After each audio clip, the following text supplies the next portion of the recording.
अस्सलाम वालेकुम, मैं हूं उस्मान चौधरी और हमारे साथ आज एक बार फिर इमरान रियाज खान मौजूद हैं। पाकिस्तान और भारत में सीज़ फायर तो हो चुका है, लेकिन कश्मीर में अभी तक झड़पें जारी हैं। कल और आज रात झड़पों की इतलात आई, अभी तक जो LOC है उसकी खिलाफ वर्जी की जा रही है।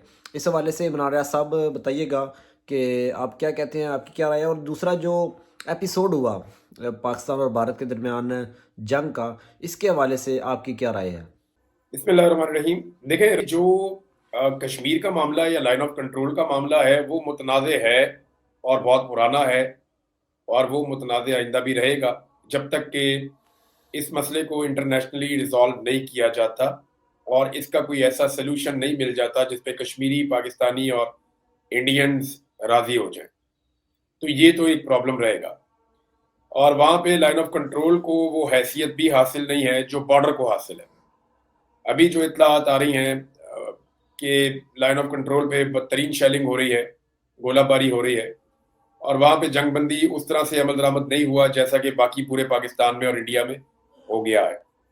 बॉर्डर जो है वो थोड़ी देर गर्म हुआ था, लेकिन बॉर्डर फिर खामोश हो गया, और लाइन ऑफ कंट्रोल पे अभी तक सिचुएशन बदस्तूर वैसी है। वो भी आने वाले दिनों में सेटल हो जाएगी।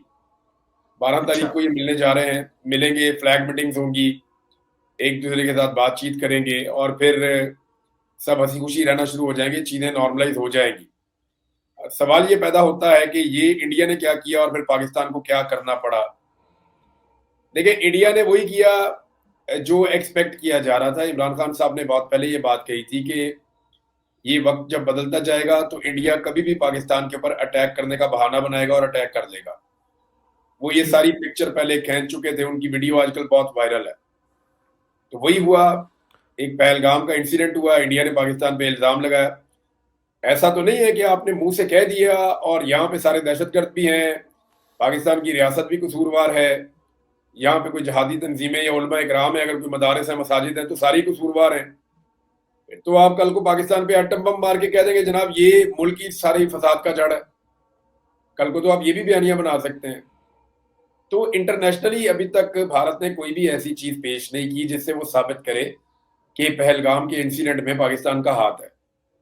पाकिस्तान ने रिस्पॉन्सिबिलिटी का सबूत दिया था, लेकिन भारत ने बहुत धमकाया, और बिलाखिर भारत ने फिर पाकिस्तान पे हमला कर दिया। पहली मरतबा हमने ऐसा देखा कि अब तो हम इसको एक जंग ही कहेंगे, एक मुख्तसर जंग, छोटी सी एक लड़ाई, एक एक एक लड़ाई हुई है पाकिस्तान की जानिब से चंद घंटे और भारत की जानिब से को 3-4 दिन। तो हम इसको इस तरह की एक लड़ाई की सूरत में अब देखेंगे। बहुत फुल फ्लैज जंग तो ये नहीं थी जिसको आप ये कहते हैं कि फुल फ्लैज जंग लग गई है, सारे बॉर्डर खुल गए हैं, पानियों में जंग हो रही है, हवाओं में डॉग फाइट्स हो रही हैं, वो चीजें नहीं हुई। लेकिन इसके बावजूद भारत ने लड़ाई का काफी मजा सीखा है। ठीक। अब वो खून आलूद अपनी नाक लेकर बैठा है, और उसका रीजन है ना, जो पाकिस्तान के साथ 9 तारीख की रात, वो कुछ ऐसा था कि अगर पाकिस्तान उसका जवाब ना देता तो पाकिस्तान अपनी बहुत बड़ी कुव्वत खो देता। बिल्कुल ऐसे पाकिस्तान ही। को ये नजर आना शुरू हो गया था कि हमारे जहाज या तो जमीन पे तबाह हो जाएंगे, जिस तरह इंडिया हमारी एयर बेसिस के ऊपर अटैक कर रहा है दीदा दलेरी के साथ, या फिर हमें इनको उड़ा के हवा के अंदर मुकाबला करना चाहिए। भाई, अगर नुकसान करवाना है तो खुल के दुश्मन का भी नुकसान करे। तो ये तकरीबन अपने डेथ वारंट पे दस्तखत करके ही निकले, उन्होंने कहा देखी जाएगी अब ऐसी तहसील की। जब आपके एयर बेसिस के ऊपर आके मिसाइल गिर रहे हैं, एयर जी बेसिस के बिल्कुल। ऊपर आके आपके ड्रोन्स गिर रहे हैं, तो जहाज जो होता है ना, इसको हम जंगी जहाज कहते हैं, ये देखने में बड़ी जबरदस्त एक मशीन है, बड़ी बारीक मशीन है, कमाल किस्म की है, इंसान की इजादात में से एक बेहतरीन इजाद है। इसकी रफ्तार, इसकी मूवमेंट, इसकी हथियार ले जाने की सलाहियत, फिर इसको चलाने वाले भी खास लोग होते हैं। तो ये जो जेट फाइटर्स हैं ये बड़े कमाल कमाल मशीन हैं। इंसानों ने जी। जो बेहतरीन मशीन बनाई हैं उनमें से एक अजूबा मशीन है ये।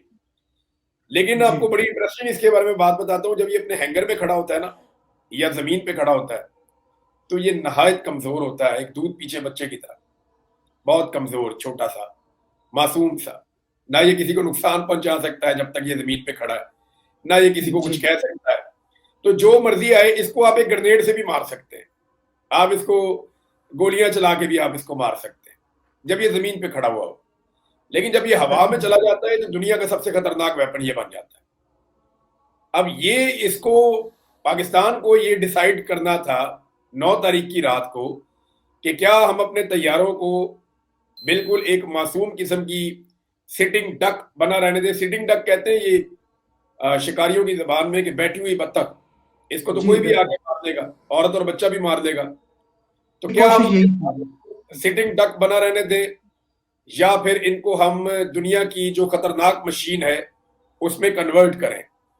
यही मशीन जो है वो ये चंद 100 फुट नीचे होती है तो कुछ और होती है, चंद 100 फुट ऊपर होती है तो कुछ और होती है। तो फैसला ये किया कि इन्होंने वैसे भी हमारे ऊपर ये मुसल्लत तो कर दिया है, तो मजबूरन पाकिस्तान को वो बड़ा कदम उठाना पड़ा जिसके बारे में हम बहुत देर से बात कर रहे थे। और मैं, आप इस बात के गवाह हैं कि मैं पहले दिन से एक बात कह रहा था कि आप जंग का मैदान पाकिस्तान से निकाल के इंडिया में शिफ्ट कर दें। जिस वक्त आप जंग का वेन्यू तब्दील कर देंगे तो जंग की सिचुएशन तब्दील हो जाएगी। बिल्कुल पाकिस्तानियों ने ऐसे ना जंग की हीट बहुत देखी है, हमने बहुत मार खाई हुई है, हमने बिल्कुल लाशें ऐसे उठाई हुई है, मैंने अपने हाथों से लाशें उठाई हुई है। तो जी हम जंग से उतने मुतासिर नहीं होते। वो देखे ना 125 पे लेके भाग गया एक ड्रोन वहां से लड़का, कोई जो है वो मैसेज करके कह रहा है कि यार सरगोदा में लोग हमारा ड्रोन उठा के ले गए हैं, हमने गिराया था, वो हमें वापस करें, हमने देखना वो क्या चीज है।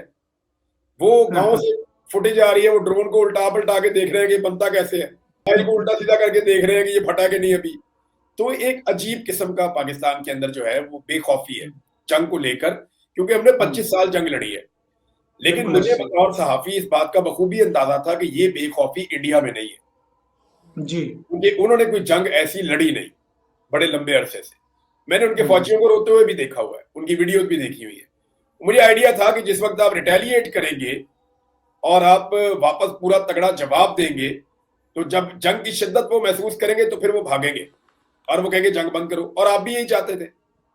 बिल्कुल पाकिस्तान इस वक्त जो है वो इकोनॉमी के नुक्ता नजर से इतना मजबूत नहीं है, लिहाजा पाकिस्तान की भी ख्वाहिश थी कि जंग ना हो। लेकिन जंग रोकने का तरीका क्या था? आपके पास दो तरीके थे, या तो दुनिया भारत पे दबाव डाल के रोक लेती, वो हुआ नहीं। अमेरिका ने फाइनली कह दिया दो मुल्कों का मामला बीच में नहीं आते, हमारा कोई लेना देना नहीं है, ये अमेरिका का स्टेटमेंट था। लेकिन फिर उसके बाद ये होता है कि जब आप मारना शुरू करते हैं तो अमेरिका बीच में पड़ता है, और बीच में पड़ के अमेरिकी प्रेसिडेंट खुद अनाउंस करता है कि जनाब जंगबंदी हो गई है। अच्छा सर, हमेशा ये होता है कि जब भी जंग होती है तो तीनों अफवाज जो हमारी हैं वो लड़ती हैं, एयरफोर्स, नेवी और जो हमारी बड़ी फ़ौज है। लेकिन हमेशा क्रेडिट नहीं मिलता एयरफोर्स को, नेवी को। लेकिन इस बार हमने देखा कि DGSPR ने भी उनको साथ बिठाया और उन्हीं के थ्रू ब्रीफिंग दिलवाई, और बड़ा अप्रिशिएट किया जाता है, पाकिस्तान एयरफोर्स को अप्रिशिएट किया जा रहा है और उनका बड़ा रोल था इस जो गेस्चर है उसको। क्या आप देखते हैं? और एयरफोर्स का जो किरदार रहा इस पूरी जंग में, उसको क्या कैसे देखते हैं आप? देखिए, शहीद अरशद शरीफ ने भी ये बात की थी। उन्होंने कहा था कि फिदाइया का जो रोल होता है हर लड़ाई में वो सबसे इंपॉर्टेंट रोल होता है। और अब देखें, अब तो फ्यूचर में लड़ाई सारी फिदाइया की है। ऐसे अभी ही अजरबैजान और आर्मीनिया की लड़ाई हुई थी, उनके पास कोई, दोनों के पास एयरक्राफ्ट नहीं थे, उनकी फिदाई जंग नहीं हुई, लेकिन अजरबैजान के पास ड्रोन्स आ गए, तो उनकी जी एक फिदाइया बन गई। तो जब उनके पास ड्रोन्स आ गए तुर्की के और इसराइल के, तो उन्होंने फतह कर लिया अपना इलाका, वो काराबाग छुड़वा लिया उन्होंने 2020-21 में। तो ये बिल्कुल बहुत बड़ी ऐसे ही कामयाबी थी। ये आखिरी जंग जो फैसला कुन जंग हुई है दुनिया में, वो ये जंग थी जहां पे अपना इलाका छुड़वाया बड़े लंबे अरसे के बाद अजरबैजान ने आर्मीनिया से। तो अब जितनी लड़ाइयां दुनिया में वो एयरफोर्स की लड़ाइयां हैं। ये जो जमीनी लड़ाइयां हैं, ये अब आप अपनी सरहदों की हिफाजत के लिए ये मेंटेन तो करेंगे अपनी अफवाज को। जमीनी फौज आपको तब चाहिए होती है जब आपने किसी खित्ते पे कब्जा करना होता है या कोई जी इलाका आपने हासिल करना होता है। मार्कों के लिए आपके पास जो बेहतरीन फोर्स होती है वो आपकी एयरफोर्स होती है। और पाकिस्तान की एयरफोर्स ने बार बार साबित किया कि वो बहुत प्रोफेशनल लोग हैं, चाहे उनके बिल्कुल ऐसे ऑफिसर हैं, चाहे उनके पायलट्स हैं, चाहे उनके एयरमैन हैं, उनके टेक्नीशियंस हैं। देखिए, हम्म, एक जहाज को संभालने के लिए बहुत सारे लोग काम कर रहे होते हैं। अगर आप गिनना शुरू करें तो आपकी उंगलियां 2-3 दफा खत्म हो जाएं, जी इतने लोग एक जहाज की खिदमत पे मामूर होते हैं, एक एक चीज उसकी देखी जाती है। ये जहाज ऐसे ही उड़ के जाके दुश्मन को टिकाने लगा के नहीं आ जाता, इसके पीछे बहुत सारे लोगों की मेहनत होती है, बहुत सारे लोगों बिल्कुल का ऐसे ही प्रोफेशनलिज्म होता है। पीछे बहुत सारे लोग बैठे हुए होते हैं, रेडार्स के ऊपर बैठे हैं, सिस्टम्स के ऊपर बैठे हुए हैं, एक एक मूवमेंट जो है वो नोट हो रही है, पायलट को बहुत सारे लोग सपोर्ट करते हैं। उसके जी बाद पायलट जो है उसकी जिद्दारी और मैन बिहाइंड द गन, ये बहुत इंपॉर्टेंट है।